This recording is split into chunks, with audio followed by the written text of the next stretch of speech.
Hello there and welcome to the Secrets of Organ Playing podcast. I'm your host, Vidas Pinkevičius.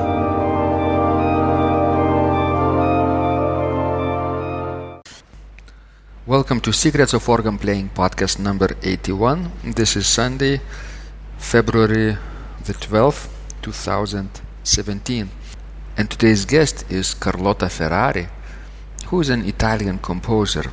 She served as chair of music composition at the Hebei Normal University in Shijiazhuang, China, and is currently professor of music composition at the European School of Economics in Florence, Italy.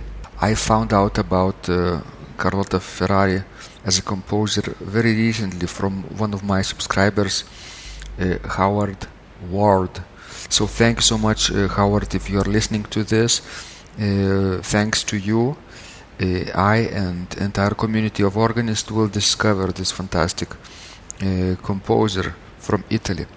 She was educated at the Conservatory in Milan, and she has composed in many genres, developing a personal language that is concerned with the blend of past and present. She very much enjoys contrapuntal techniques, modal techniques, and her current research interest lies mainly in contemporary modal music. She is working on RPS modal system. That's a new compositional grammar in cooperation with Harvard organist and composer Carson Kuhlman, who first developed it. So Carlotta not only writes music for organ and other instruments, but also she does very different from mainstream composers. She encourages the diffusion of her works worldwide on the imslp.org platform. You know, the famous Petrucci Music Library. And there are many, over 250 compositions that Carlotta has created and distributed for free for you to listen, to play, and to share. In this conversation, Carlotta will talk about her ideas of how she became an organist, later a composer, what got her interested in the creativity, and about her techniques. What is this RPS system, the modal technique that she uses with Carson Kuhlman, who invented it.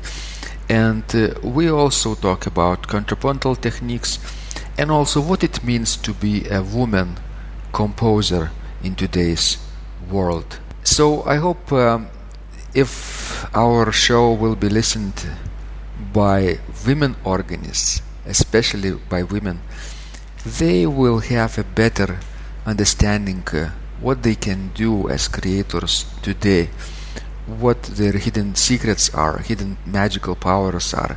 And with the example of Carlotta, they will know wherever they are in the world, in Western societies, in various parts of the globe, doesn't matter. What matters more is your choice to create, basically, to discover your hidden talents, your hidden powers, and share them with the world. Let's go to the show, and let's be all inspired by what Carlotta Ferrari is doing. Thank you so much, Carlotta, for doing this interview. I'm very grateful for your time and generosity of sharing your ideas. You're sharing your works online so freely via Petrucci Music Library. It's such a innovative thinking that, composers often think that their works belong to themselves, but you made your works available to the public, to the organists, to the people who will be performing them too, from all over the world. I think it's this generosity is another mindset which is changing the world now, I think. So thank you so much for that, and welcome to the show. Thank you, Vidas. I feel very honored and pleased by your invitation. Thanks a lot for inviting me.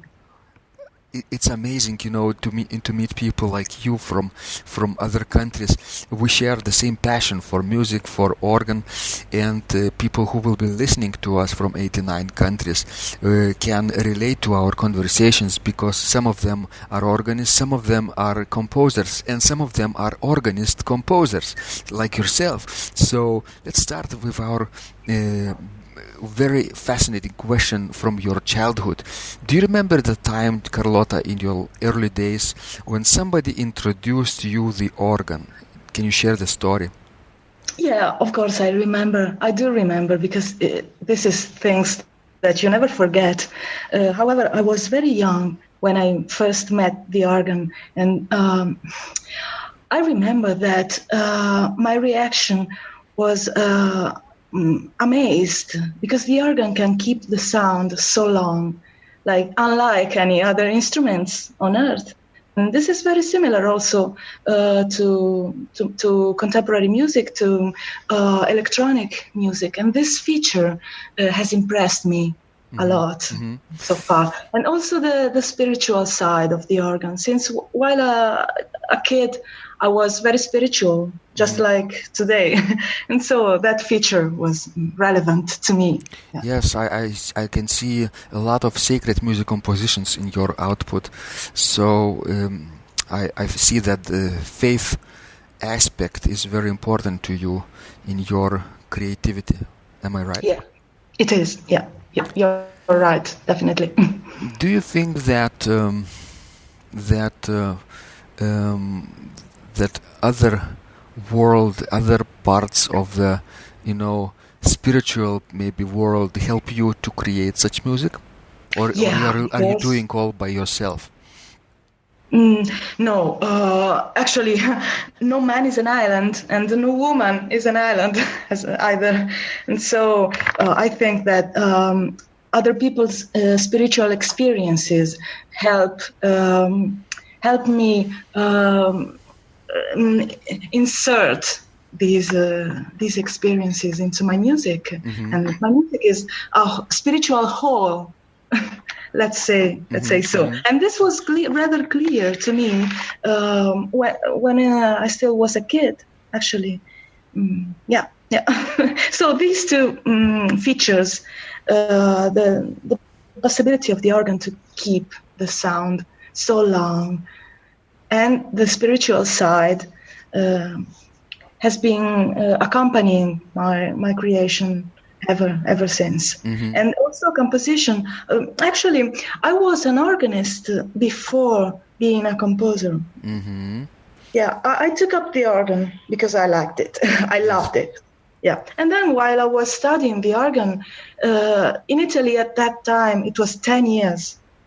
And so it's a long time. And the degree was called organ and composition for organ. Yes. So I had to study composition, but I loved it. I literally fell in love with composition, and it turned out that I was very skilled in it. So I decided to take it up. Do you remember the days when you decided, when you chose to study organ, for example? What was the catalyst of that decision? Who actually inspired in your actions to choose this instrument and this composition as part of your career, future path? Actually, it was myself. It was a very individual and personal decision. And many people around me told me it's hard. It's not, you won't get anywhere. Italy is not the country for music, which is a paradox, because we invented music. However, life is hard for an organist, much harder for an organist in Italy. Yes. Yeah. But so I went straight on and decided to become an organist. Was your experience, is a musician's life or composer's life or organist's life difficult in Italy, or is it like anywhere else in the world? Well, right. I think in Italy it's more difficult for some reasons. First of all, I am a woman, and in a Mediterranean machist country and culture, this is an obstacle to career. Women are not expected to be creators, to be subjects. They are considered as objects, not as subjects. Yes. I wanted to be a subject, a creator. And that's why eventually I dropped the organ after my degree and took up composition, because I wanted to be a total creator. Yes. Yes. Not only a performer, which is so beautiful, because you recreate when you are a performer. However, when you are a composer, you create. And that's what was appealing to me. And when you look in the past, our masters from the great tradition of Baroque period, Renaissance period, Romantic period, even 20th century, right? A lot of organists who we admire today were also composers as well. It's really difficult to imagine a person not creating for the instrument, at least in improvisation, right? At least creating in the moment on this instrument, because it so lends itself to creativity and expressing of ideas. Indeed. And the organ, moreover, it's like a little orchestra. So the performer has an orchestra. True. And contrary to, for example, melodic instruments, violin, right, flute, oboe, it's so complete. You can be a master of music. You are creating with your 20 fingers, basically. 2 feet and 10 fingers, basically. Right. Indeed. You don't need additional personnel to do that, unless you want to create chamber music, right? With a colleague or two. But for example, if a flutist decides to create, right, something, it would be a challenge to create something for solo flute and do a long composition, like a half an hour or even longer, as a solo instrument, don't you think? Agreed. Yeah. To stay interesting for the listeners, but for the, I don't know, maybe somebody can do it, of course. There are exceptions. But for organ, it's so complete. The harmony, the melody, the rhythms, and everything else is there. Textures, great modal systems that you use in your compositions too. So it's so complete, and you can do it on your own. And Carlotta, indeed. Carlotta, I was going to ask you an interesting question. When did you decide that you liked the modal writing, as opposed to, let's say, aleatoric writing, minimal writing, or dodecaphonic writing, which were all part of the baggage in the 20th century techniques, compositional techniques?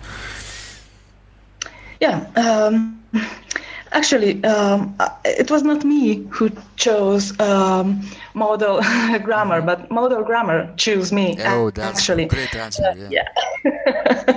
When I was a student, I began enjoying this counterpointal possibilities of modal music. Actually, I am very fond of counterpoint. This is my favorite feature in composition, and I find that modal technique is very fitting for counterpoint. It fits counterpoint, and so maybe it was a natural choice, let's say. Do you remember, Carlotta, your first exercise or try at composition in your student days, perhaps, or even earlier? What was the challenge? How did you feel? Well, I always loved composition, and I had the luck to study it with Danilo Lorenzini at the Conservatory in Milan, which was the most reputed school at the time in Italy. And he demanded us students to write in the style of. So eventually we ended up writing a great amount of music in the style of Corelli, Vivaldi, Bach, etc., etc., etc. And so eventually we became very skilled in copying the masterpieces of the past, which was very useful indeed.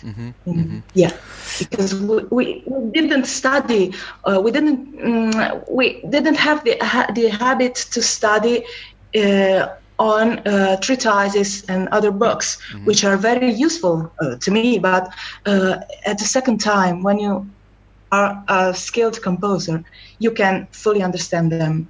In the beginning, it was like an art craft.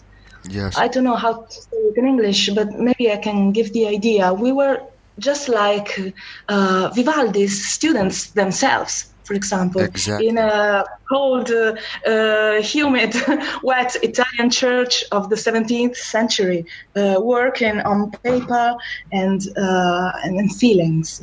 And that was gorgeous. And my teacher also gave me the courage to be myself in composition, which is a paradox, because you study the others to be yourself. Yes. So, because at the time, if you remember surely, in Europe, the mainstream was dictated by Darmstadt School. Yeah.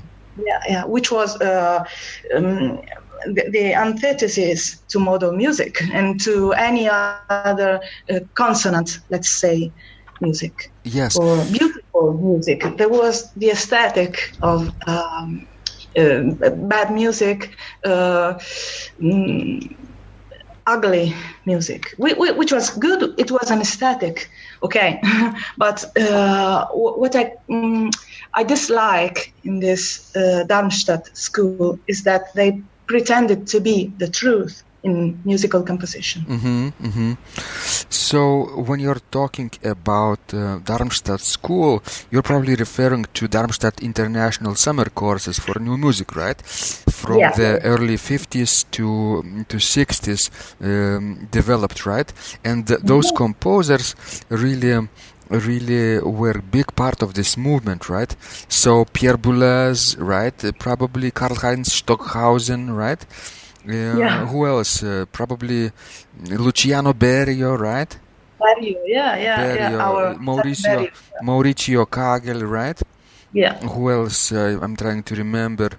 John Cage was there too at that time. Yeah. John Cage was a unicorn, though, I think. However, I have a great passion and I don't underestimate these big composers.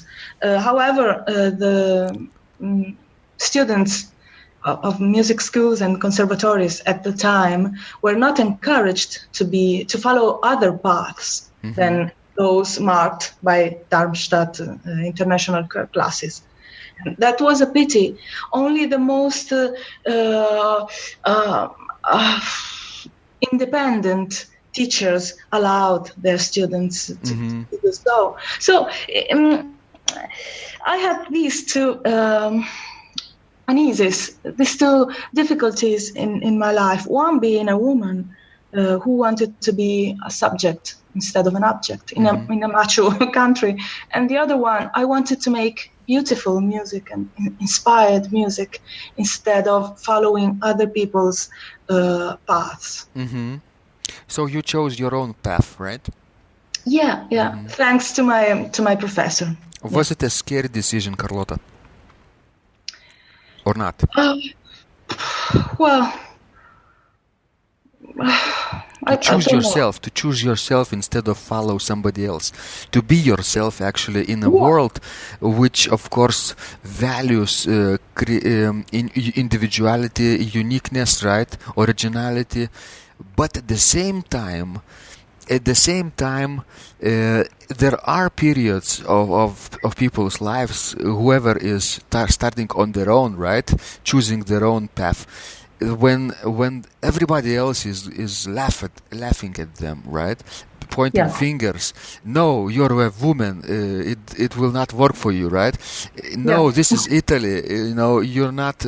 You will not be able to make your living as a musician, right? And other objections. Was it a scary decision for you, or was it a natural? Because you are a natural born leader. I can't remember, actually. Of course, it was a hard and scary decision for a girl. However, I don't know. It's like faith. You don't know why. You have it. I know why.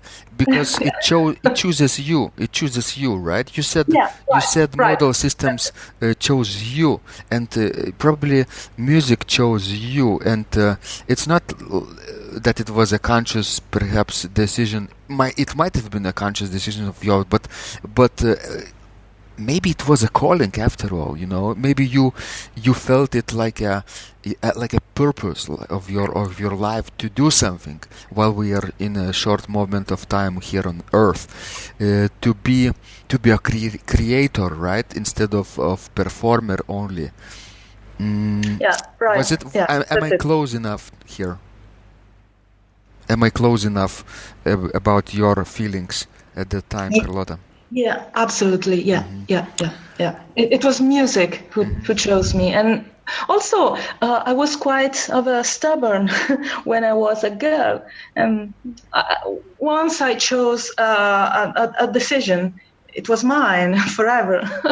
Now I'm not like that anymore. However, it helped facing the difficulties and the scary and dark sides of my decisions. What were some of the dark sides, some of the failures, some of the mistakes you experienced on your way to your path? Can you share a few of them? I know you will not share all of them, but a few of them will be very worth for our listeners who may be on the same path as you, who might be women, right, facing hardships in their own countries. You live in Italy. You say in Italy it's hard for a woman, but imagine being a woman in Middle East, for example, right, or in Africa, and still trying to create, even for an organist who is trying to do something with her talents, right? So I think you're not alone thinking like this. So can you remember some of the darker days of your life, which you overcome eventually? Yeah, there are so many. However, since I was also a singer, and I dropped my singing career for the same reasons that I dropped my organ careers, because I feel I am a creator, not a performer. And moreover, a woman is expected to be a singer, but it's not. We are not expected to be composers. And I wanted to be just that, a composer. So I eventually gave up my singing career. Everybody sings in Italy, actually, which is very important to our culture. We sing under the shower, for example. And have you seen the movie, the Woody Allen movie? There is an Italian tenor under the shower. He cannot sing but under the shower, and so I know what you're talking about. It's hilarious, and also. It's not a stereotype, it's reality, it's the truth about Italy. Human voice is so important to our culture, as you know, for many reasons, also religious, but this was a parenthesis. So moving back to China, when I was there, they told me that, which I was not suitable for the place they hired me for. And that was impressive to me. And eventually I told them, okay, please prove my skills as a composer. And of course, since in China they are not very skilled in Western music, and they hire you for teaching traditional Western grammar, culture, etc. Then they told me, okay, you're very good.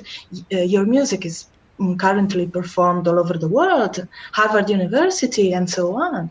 And so, but I believe it was a misunderstanding. Because maybe when they saw me, they told, no, this woman can't be our professor. And then I had so many satisfactions, but in China I only had male students of compositions. The others came to me for chamber music theory, but not composition itself. So the women were away from composition. Right. That's what I would suspect in that country. Yeah. That it's a very male-dominated society. Indeed. And when you show up and try to teach them, right, a woman teaching male subjects, right, it's very confusing to them. They think, why should we pay attention to somebody who is not from our own, right, expertise, right, not from our sex, right? Because they're used to this. But of course, if you understand that it's a tradition of going back millenniums in the past, you're probably not offended by that thinking much. Right? That's it. Actually, it was solved in just a few days. And moreover, they offered me a big career, which eventually I refused and came back to Europe for family reasons also. But I'm not fond of a culture where so little things are unclear in the beginning. However, it was a good experience. I'm sure it was. It was for them. You brought Western culture to them, closer to their hearts, right? And the country as well. They brought some Chinese music to my heart. Chinese music is very different to what I currently do. Chinese music is not based on counterpoint at all. Yeah. So it was a challenge. It was quite challenging to me to be in China in a context of monodic music, which is quite fascinating indeed. And so it was a challenge for me. Yeah. Did you still like the idea of the modal Chinese music? Because there are many modes in China, right? The Oriental modes, which sound very exotic, right?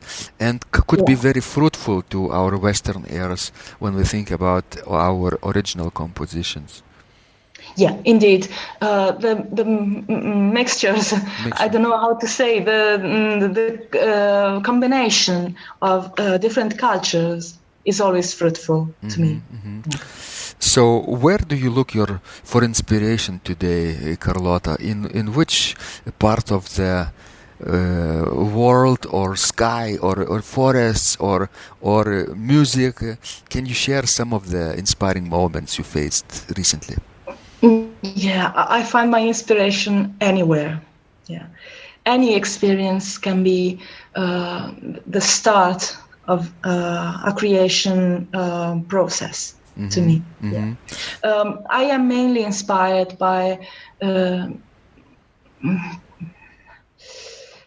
arts and cultural events, paintings, and spirituality. Yeah, books. Poetry and so on. Yeah. Amazing. So you are open to all kinds of influences, right? You open your eyes and look around. You probably wake up in the morning and say, where inspiration will come to me today, right? That's right. That's it. Yes. So what gives you the reason to climb out of bed in the morning today, Carlotta? There is always a reason to get out of bed. But in a deeper way, when you are inspired to do something, right, to create, right, isn't that isn't that enough to go from your bed and start your creation process? By the way, are you a morning person or a night owl? I am a morning person. Morning, right? Yeah. So you create in the morning. We say that morning is golden. Mm-hmm. It's an Italian proverb. Mm-hmm. Stating that in the morning you give the best, but it's only a popular sentence. So, but actually for me it's valid. I am a morning person. Yeah. And in the morning I start thinking of all my future projects as if they could come all in one day, but actually they come in years.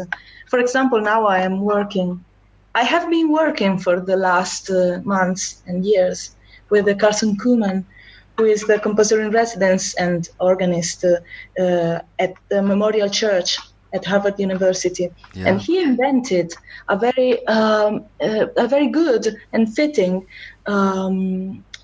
compositional grammar, a new grammar called Restarting Pitch Space, which is a modal grammar with some contemporary flavor. Mm-hmm. And I'm currently working on that, and this makes my days so full of music and new ideas. Restarting Pitch Space, right? Yeah, Restarting Pitch Space. Very interesting. How it works? There is a link on the internet. Yeah. There is a page. If you want me, I can send it to you. Definitely. I will include this link into the description of this podcast conversation so that other people could also visit and... Yes, thank you, because this is a great part in my activity. So can you explain a little bit in detail how does it work, how this RPS system works? It works by setting a basic modal scale, which can be invented, drawn from the tradition or anything else. And then you repeat this fragment of a scale throughout the range. So that's why you have a restarting pitch space, because pitches, when the first series of pitches end, in the exact note of the ending, there is a new beginning of the same fragment transposed. So it's based on transpositions. Transpositions, right. It's a very consistent grammar. But also it gives room for invention and creativity. That's why I like it. Mm-hmm. It was originally created by Carson, and he proposed me to use it in my compositions, and it was love at first sight, right. Because it's a very good compositional grammar. By the way, Carson Kuhlmann will appear also very shortly in our podcast too. When I approached him, asking, he was very generous and very delightful person. So we will be talking about that too very, very shortly. Yeah, good. And thanks to you, and thanks to one of my students who introduced. Let me find out his name. Very quickly. Let me.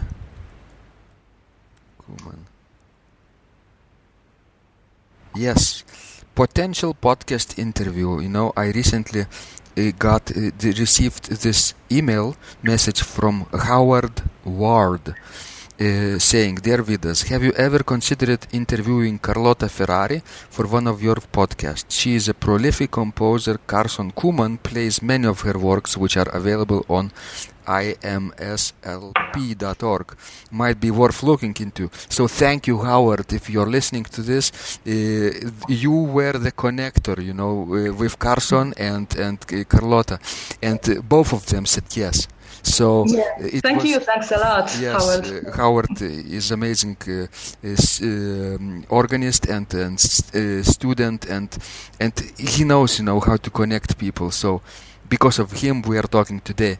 So I'm very very grateful for people like this, for like him. They constantly write me messages to include future, interviews with this person or another person. This is so great, and Howard didn't do that for himself for some egoistic reasons, right? He just connected us. Right? Yeah, that's great. That's great. Yeah, I appreciate it a lot. And also, I would like to mention you yourself, because the job you're doing, the hard job you're doing with us, with the organ, with composition, with organists and composer organists, and so on, is amazing. So thank you, Vidas. Thank you, Carlotta. We have so many talents hidden in us, right? And who knows what we are really capable of. You think, Carlotta, you are a composer right now, right? But in 20 years from now, you don't even have an idea what other powers will be manifesting in yourself, right? So we just have a responsibility to share them, and to be open for possibilities, and to share with the world, and make a world a little bit better each day, don't you think? Yeah, definitely. And we do it in our own ways, right? You through composing, I through teaching and writing and playing and improvising and other things that I do. And other people who will be listening to us maybe also will discover, some hidden powers, magical powers, superpowers they have. Because we are each unique, Doesn't matter if you're a woman or a man. We still do have powers. And those powers will give us a unique angle, which nobody else has in the world. Maybe that combination of things, right? Maybe you were, Carlotta, a composer plus a woman, right? Plus an organist at the time, plus interested in modes, right? Which made you yourself today, right? For other people, it could be writing poetry and music, right? Or drawing or organ improvisation. They just have to find out for themselves what it is. Just keep looking, right? And be open. Yeah, agreed, totally. In our culture, moreover, this is a big part of our heritage. Because if you remember, if you know the Bible, St. Paul, he says that everybody, the people of God, and I mean, with people of God, I understand everybody. We are just like the parts of the body. Everybody make their own task, but we are all connected to be something more important, something further. Yeah, and I refer to the whole world. Exactly. We are connected because we share probably common ancestors, maybe some million years ago, right? In the eastern part of Africa, they discovered recently there might have been some prehistoric human race or individuals who might have been our real physical ancestors. Yeah, that's great. That's cool. I always feel that we come from the same place, although the differences, which are good, differences are good. However, we are all the same, or parts of a body, of a bigger body. Yeah. Because we all share the common goal, right? To be happy. Basically, that's all we want every day, every moment. To be happy, right? To feel happy. Some people, of course, have a hard time understanding that happiness is a choice. You can be happy any moment, right? Even in China, you can be happy, right? As a woman, as you did, right? Right. Although it's not that apparent at this first moment when you go back and go into China and everybody is looking at you so weirdly. What are you going to say there? And you think, oh, that's not the culture which will embrace me. But it doesn't have to be this way. You can be happy from inside, right? And make other people happy. The more important, right? Right. Mm-hmm. God. So thank you, Carlotta, for helping other people to be happy. And you're doing this in a very specific way, Carlotta, which I don't know of many people, other people doing, contemporary people. I know a few, actually, who write their own compositions or arrangements, right, of pieces, or editions of pieces, and publish them online for free, basically on Petrucci Music Library, where you have this great channel, imslp, right, .org. So what encouraged this idea in your mind to diffuse your works worldwide through internet? Actually, it was my husband's idea. He told me, why don't you put your compositions there? And at the time, I was undergoing a personal crisis. Mm-hmm. And it was a hard times. It was some 10 years ago after my degree. I had hard times. My husband was very, very loving and caring. And he told me, just for feeling better, to have me happier, as you said, as you mentioned before. Mm-hmm. So I decided to put some of my composition, and let's see. And eventually, I became quite well known in the field of organ music, and yes. Now my music is being played all over the world. Yes. By the best organists. I have amazing performers.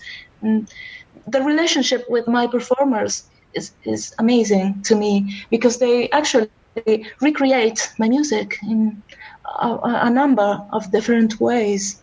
Mm-hmm. Always interesting. So it's very interesting. Carlotta, this idea of sharing your work online, and you do it in a very easy way, right? You publish your works on imslp.org, which actually anybody can do today. You didn't need to have a lot of money to do this, not a big investment, right? You just decided to show up and share, right? Yeah, right. It's easy. It's easy. Of course, you have to be copyright free, which I am, because actually,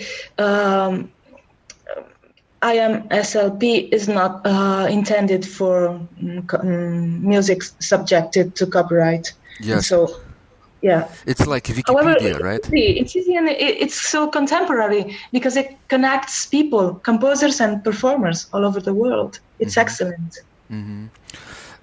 Excellent. Can they contact you while looking at the score? For example, they like, one of your compositions, right? They click on the score, they download it, they play, and they see your name, Carlotta Ferrari, right? Can they contact you and say thank you, or find out more about you, and so on? Yeah, of course they can. My email is published in IMSLP, and for sure in my website. And sometimes they write me to tell me, well, I'm going to play your music there or over there. Sometimes they don't even contact me, and they just play my music because it's free and because maybe they like it, and I know that afterwards, and this is cool as well. I love both situations. Yeah, when they tell me and when they warn me about a performance of my music, and when they don't, which is frequent too. I see. How many works do you have on IMSLP? Oh, so many. 250 maybe. 250, I can't remember. There are too many. Wonderful. So you're a prolific composer, right? Working every day, right? Or almost every day? Yeah, almost every day, because I divide myself into three. One is my private life, my husband, my house, and so on. The second one is the academic activity, because I am a professor here in Firenze at European School of Economics, professor of composition in the music department. It's just a small department. Italy is undergoing a deep political and social crisis, so music is like the Cinderella of society. Yeah. So, yeah. However, I am lucky because I have a job. Yeah. And third one is my activity as a composer, which is some 70% of my life in terms of time. Yes. Yeah. So personal life, academic life, and creative life, right? That's three big areas of your day. So I also see you have some recordings produced by yourself, right? Like Florilegium on Kunaki platform, right? It's actually they are produced by Carson Kuman, the performer. I see. But what I mean, produced by yourself, it's just anybody in the world can go to kunaki.com and publish their own DVD or CD. Yeah, right? I hope some more people will do that with my music. So empowering to know that you don't need a big label, right? Big company working for you, big agent even, right? But you can create and you can upload your art, and you are online. Very, very easy and fast and straightforward process. Yeah, agreed. Yeah. And the quality is great, and it's all automated and no pain for you at all. Yeah. Excellent. But also, of course, you have some CDs by normal traditional labels, right? Like O Ignis Spiritus Paracliti, right? Or let's say Carlotta Ferrari, Three Tientos, another organ music, right? With the bass too in UK. So people play you and value your work all over the world, right, Carlotta? Right, and I am so grateful for that. Yeah. Was it always the case? Was it? Did you have a moment when, in your life, when you first started distributing and creating your works online, when it wasn't very big avalanche, right? Where it was maybe a few emails a day you get, or a month maybe, but you still had to keep going and to keep creating. Can you share those experiences? Yeah, I had, of course, that moment you mentioned. I was not as prolific as today, of course, because the lack of motivations also was related to the impossibility in Italy to have a job and to face the crisis which I was facing at the time. So it was not my best period in my life. However, I went on creating. It was my call, and it was not me. It was somebody else who was telling me, you simply have to go on creating because it's your path, it's your life. Yes, create and share, right? And share, yeah. If you just create and put your work in a drawer or someplace, in a closet, right, when nobody can see it, it's not art, and not yet, at least. It's a composition, right? Composed piece. But if you share it and change somebody for the better, then it's art. Becomes art. It's the same with painting. It's the same with painting, right? If a painter paints a painting and keeps it hidden, right, from the public, then it's just a painting. But if you show it to somebody and he or she will become changed in a way, then it's art. Yeah, definitely. Right.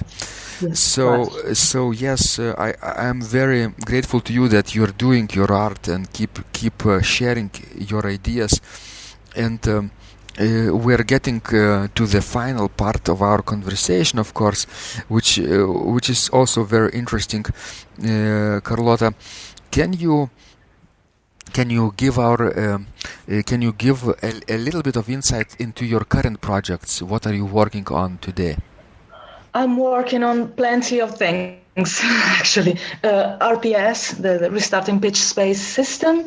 I'm working on a project with the Welsh organist Peter Clark on Mithraism, the ancient religion of the Roman Empire. I'm working on other modal pieces for choir, because voice, as I mentioned before, is one of the most important features in my life as well. So I like writing for choir, which is actually quite related to the organ. And actually, in my aesthetics, the choir can also keep the notes very long, just like in Hildegard von Bingen's compositions. Because if I have the possibility, if the choir is big enough, they can hold the same notes alternative. When a singer is tired to hold that long note, another can add before the first one has to breathe. And so you have a continuum of music, of sound, which is very similar to the organ and to the original modal music of the Middle Ages. Mm-hmm. That's interesting, and that's a feature I will never abandon in my music. And then I have another project for my upcoming future, which is go further into the direction of electronic music. So we'll see. This is a hint of a project for the future. Excellent. So many projects, so many ideas, and only one lifetime, right? Yeah, one lifetime is not enough. But I don't have time for... Oh, sorry, I'm interrupting you. I just hope you will live till 100 or more to be able to transmit all your insights to the world. Yeah, I have plenty of time actually, because life is long enough to be creative, and then I can rest for eternity afterwards. Great. So, thank you so much, Carlotta, again for today. And how can people find out more about you and your work? Can you give our listeners a link?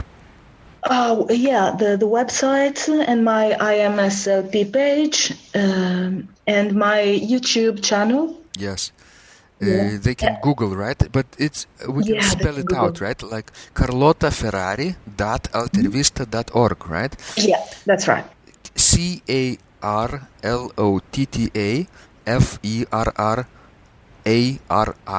That's Carlotta Ferrari. Altervista.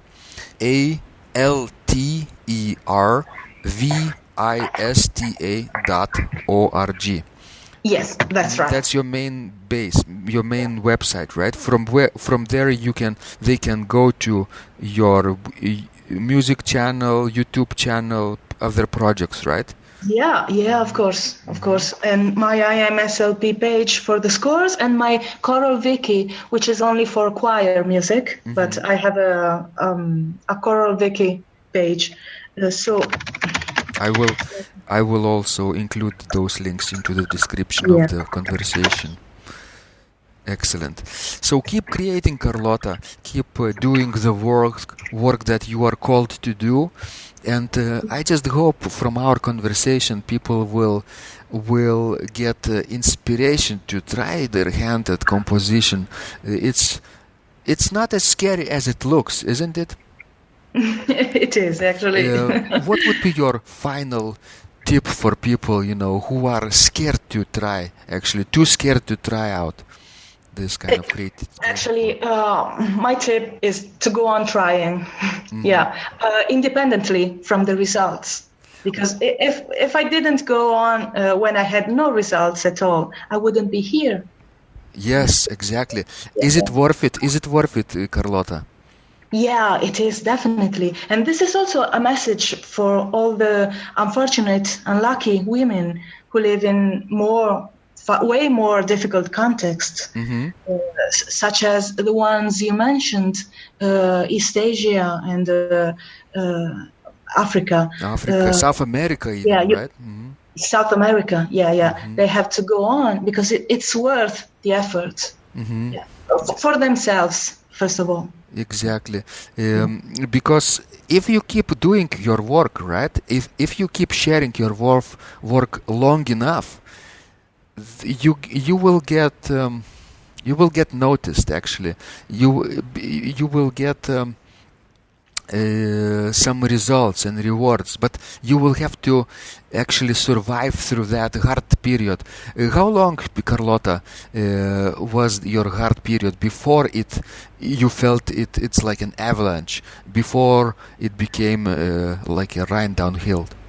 It was long because it lasted some 5 or 6 years. 6 years. Actually, I did something because I had some important projects, such as Giorno d'Ira, which was a secular cantata, very successful, actually. And there was also the CD and the booklet. And also a bank in northern Italy commissioned me a project for a youth chamber group. And so I had some lights, some sparkles of light in that period too. However, it lasted for long, and I couldn't be sure about my future. And however, women in other situations are way more unlucky than me. However, in Davos, in Switzerland, for the recent G20 meeting, there was a female orchestra from the East, the Middle East, which is a hope for the future, because the Taliban there don't even allow music and don't even allow art. We know that Palmyra's ruins have been destroyed by those foolish men. Yeah. Women are part of the future because we are 50%. And so we are. I hope in the future, I hope in the not so distant future, women will become more powerful than men, and the world will become more peaceful because of that. I hope so. Well, I hope the world will be more peaceful without being more powerful than men. Just look in the history of mankind. How many wars have been started by men, and how many wars have been started by women? That's it. You're right. Exactly. Just incomparable, basically. So women are more peaceful beings and more gentle, and that's a good thing, actually, for humanity in general.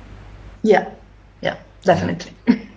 So on this optimistic note, we close our conversation, and make sure our listeners to visit carlottaferrari.altervista.org and her YouTube channel, IMSLP channel, and the Choral Wiki channel as well, because she has hundreds of works there, which you are certainly will be able to share and to play and to love and enjoy and be inspired to. Have a tremendous creativity, Carlotta. This year, keep staying healthy and keep creating and keep sharing. That's it. That's all it takes. And keep diffusing with us, because your work is essential. Excellent. If you liked this conversation, I encourage you to visit my blog Secrets of Organ Playing at organduo.lt, where you will find lots of insights, practical advice, and training for every area of organ playing. You can subscribe to this blog for free to get your daily dose of inspiration and to be the first to know when any of my future podcasts roll out. I hope to help you reach your dreams in organ playing. I'm Vidas Pinkevičius. Thanks for listening, and I'll catch you online really soon.